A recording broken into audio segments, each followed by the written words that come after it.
Los populistas brindan y el país paga las facturas. No, pues ya 16.000 millones, que es lo que le toca pagar a la Argentina, es una estupidez. Por todos estos temas de populismo ecuatoriano, el Estado ecuatoriano ha pagado hasta ahora algo más de 2.700 millones. Esto es Politizados. Una tertulia de Diario Expreso sobre actualidad y política. Yo soy Martín Pallares. Yo soy Roberto Aguilar y arrancamos ahora. Roberto, a Argentina le acaba de ocurrir algo que también le pasó al Ecuador, pero a una escala argentina, es decir, 20 veces más grande. Un tribunal de Nueva York acaba de sentenciar al Estado argentino a pagar un monto que puede llegar hasta los 16.000 millones de dólares por haber expropiado el 51% de las acciones de la petrolera YPF en abril del 2012. Una muestra más de que el populismo sale caro, Martín. En el Ecuador estas cosas nos resultan muy conocidas porque decisiones tomadas a nombre de la soberanía nacional y en medio del fervor revolucionario y la movilización de las bases, de las masas, y desconociendo todas las reglas de juego de los tratados de inversiones, de los convenios y sobre todo de los propios contratos, que se supone que son ley para las partes, nos ha llevado también a pagar millonarias indemnizaciones. Siempre terminan igual estas cosas que son muy clásicas del peronismo, del correísmo, del chavismo, que precisamente son los tres países, Argentina, Venezuela y Ecuador, con más demandas internacionales por este tipo de decisiones arbitrarias. Siempre terminan igual, toca pagar. En el Ecuador hay un montón de casos, y precisamente como en este de Argentina, casos en el área petrolera. Por ejemplo, te acordarás del caso Oxy. Ese fue, hay que decir, que fue Alfredo Palacio, que declaró unilateralmente la caducidad del contrato con esa compañía y tomó posesión del campo petrolero. Esto fue por una ridiculez porque Oxy había transferido los derechos de un porcentaje de sus acciones a otra compañía, la canadiense Encana era, y el Ecuador decidió por sí y ante sí que eso era causal de caducidad del contrato, cuando el contrato en realidad no decía nada de eso. ¿Y eso Y cuánto le costó tú te acuerdas cuánto le costó eso al país, Roberto? eso le terminó costando al país casi 1.000 millones de dólares. El centro, ¿cómo se llamaba? El CIADI, Centro Internacional de Arreglo de Diferencias Relativas a Inversiones, que es el centro de arbitraje del Banco Mundial, fijó la indemnización en exactamente 980 millones de dólares. Y luego hubo además otros perjuicios. Como siempre en estos casos, hay otro tipo de perjuicios que son incuantificables, y que en este caso tuvo que ver con la retirada de Estados Unidos de las mesas de negociaciones en las que se estaba coordinando para firmar un tratado de libre comercio entre Ecuador y Estados Unidos. Pero obviamente, ¿quién quiere firmar un tratado de libre comercio con un país que se toma la libertad de desconocer contratos que, repito nuevamente, son ley para las partes? Yo me acuerdo que cuando yo trabajaba en esa época en Diario El Comercio, Rafael Correa ya no era ministro de Alfredo Palacio, había dejado de ser ministro de Economía, pero ya estaba interesado en la política. Y me acuerdo como si fuera ayer que yo recibí una llamada. Yo trabajaba en la sección política del comercio, recibí una llamada de Juan Carlos Toledo, que era la persona que le acompañaba a Correa y le hacía los boletines de prensa, le conseguía, era como un relacionista público de Correa, y me llamó y me dijo: mira, Martín, ayúdanos, tengo este boletincito donde exponemos nuestra opinión. Rafael pone su opinión sobre esta cosa. Queremos que se sepa que él está de acuerdo y que apoya a Palacio. Y presionaba y presionaba para que se sepa que Correa estaba de acuerdo, ¿no? Martín, no solo que Correa estaba de acuerdo, sino que él capitalizó esa cosa, estaba fanáticamente de acuerdo. Cuando ya era candidato a la presidencia, se trepó sobre el tema de la caducidad del contrato de la Oxy para ganar popularidad. Obviamente le venía súper bien toda esa cantaleta nacionalista para su eslogan de volver a tener patria y tal, ¿no? Y como se tardaron como cosa de 10 meses en decidir si es que declaraban la caducidad del contrato o no, Correa llegó a decir que debía juzgarse por traición a la patria a los funcionarios cobardes que no tomaban una decisión. ¿Y que qué hacen que no han declarado la caducidad todavía? Y hasta hubo una marcha, varias marchas del Frente Popular, el MPD, la FESE, todos los chinos del mundo fueron a gritar por la caducidad al frente de Carondelet y Correa capitalizó todo eso. Correa, la popularidad de Correa creció enormemente sobre el caballo de batalla de la caducidad de la Oxy y la soberanía del pueblo ecuatoriano frente a las transnacionales, todo lo típico, ¿no? Y cuando fue ya presidente, él luego gana las elecciones en el 2006, siguió con estas políticas. Una vez en el poder, expidió el famoso decreto 662, que declaraba que el Estado se quedaba con el 99% de las utilidades por el aumento del precio del petróleo, porque decía que no era justo que suba el petróleo y que el Estado no esté ganando eso. El 99%, o sea, casi absolutamente todo, ¿no? Esto hizo que algunas petroleras consideren que se les estaba expropiando sus beneficios, sus ganancias, y esto, por ejemplo, terminó en el caso de la francesa Perenco.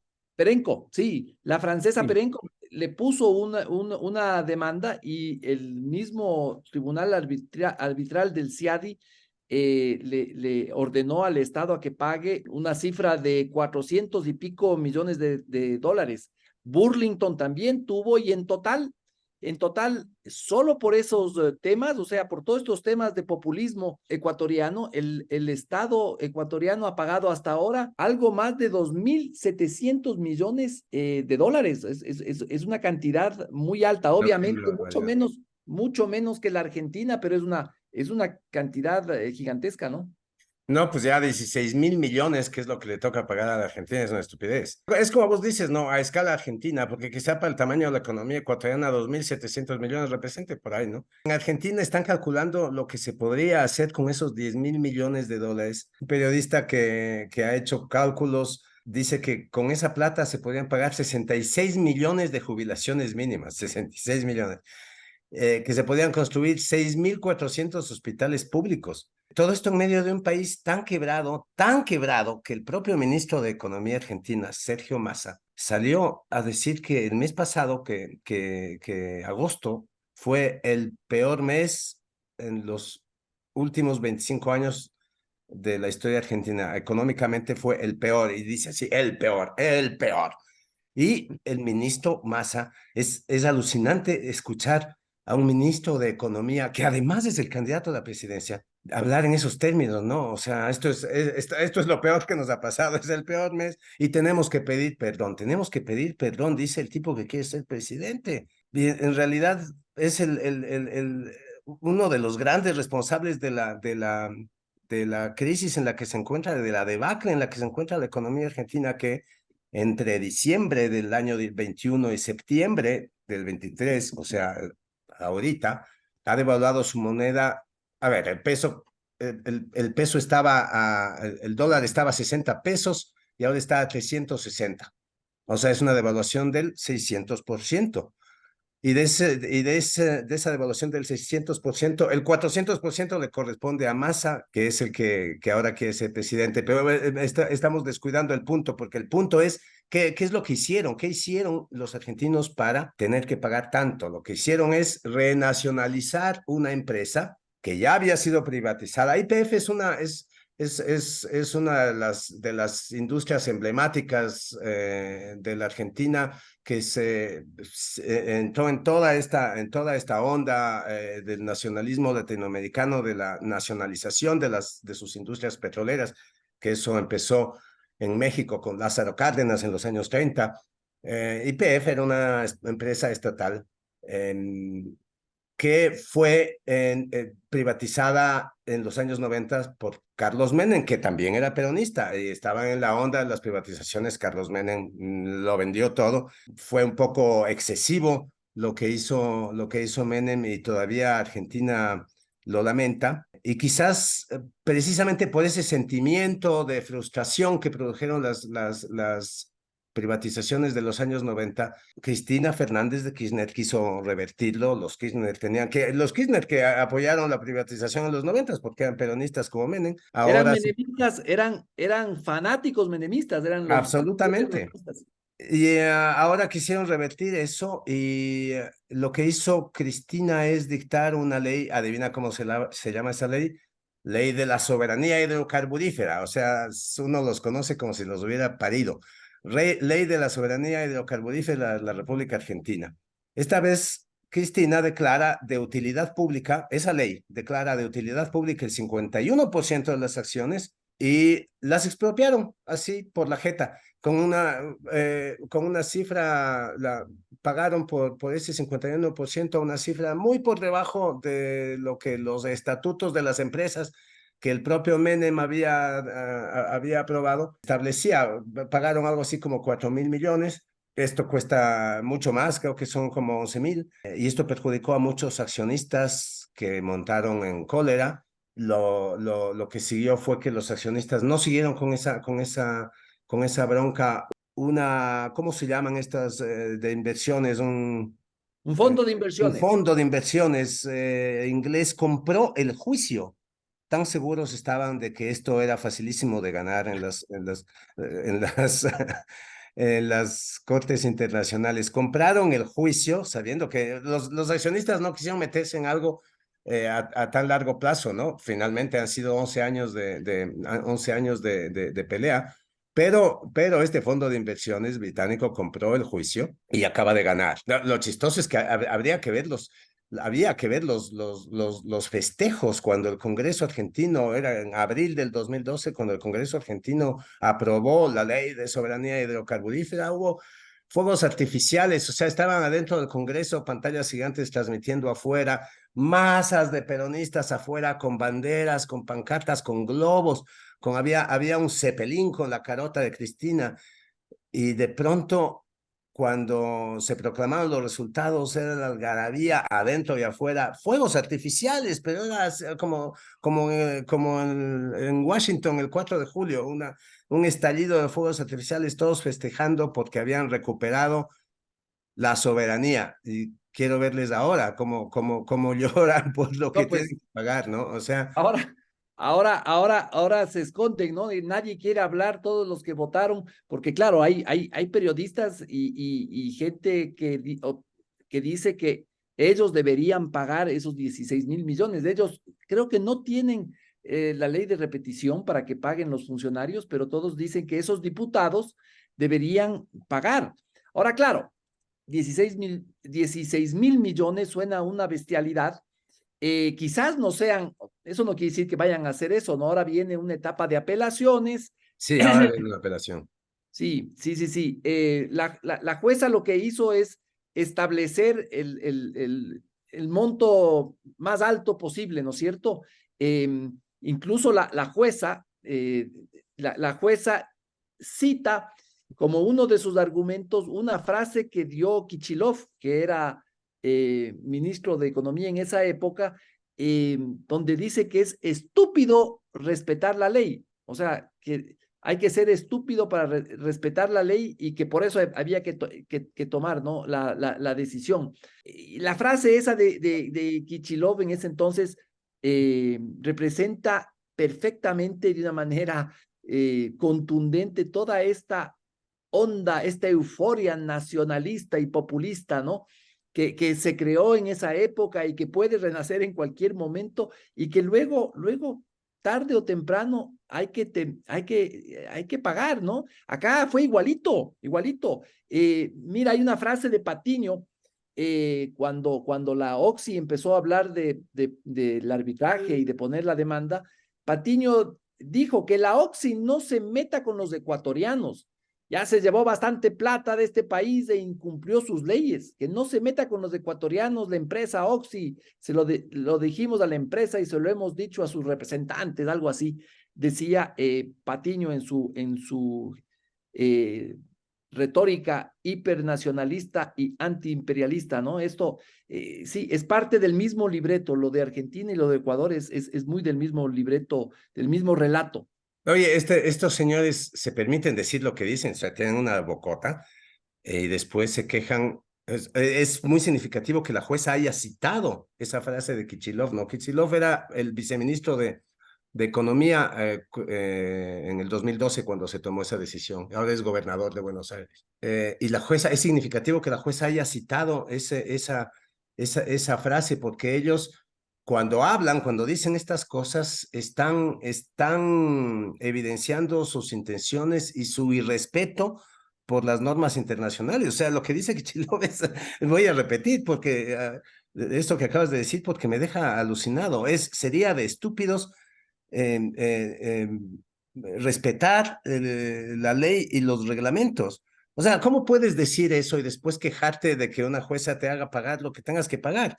Es increíble. Y bueno, claro, eso, Argentina, en esa época, cuando Kichilov decía estas cosas, Argentina estaba así en la cresta de la ola de esa euforia del gasto público no financiado, o sea, planes sociales no financiados, con obra pública que crecía y crecía y crecía. Al llegar el año 2012, el kirchnerismo había, imagínate, esto nos recuerda algo que pasó aquí, pero también a escala argentina, ¿no? Había aumentado a 3 millones de personas no aportantes a la seguridad social para que reciban una jubilación. 3 millones.